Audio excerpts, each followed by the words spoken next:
Do you know how India uses its economic power to drive tax revenue? This is the job of the tax to GDP ratio. It is a metric that shows how much of the nation's income goes to the government as taxes. Now, a high ratio means more funds for roads, schools, hospitals, etc., while a low ratio means less resources for development. For financial year 2025, India's tax revenue is projected at Rs 38 lakh crores, with GST alone contributing 11 lakh crores. This means that the tax to GDP ratio is coming out to be 11.8%. Now, this is impressive, but it's still not on par with other developed countries where the metric runs higher than 30%. Why is India so far behind? There are three main culprits for this. First is tax evasion, then there's a large informal economy, and third is narrow tax bases.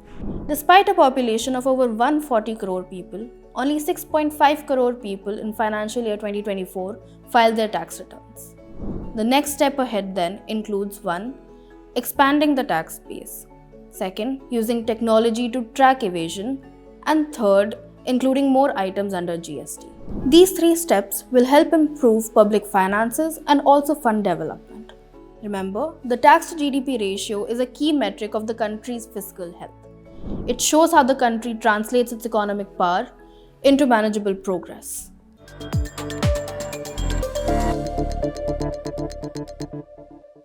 Think equity. Think Motilal Oswal. Enduring legacy comes full circle, fueling dreams with trust eternal.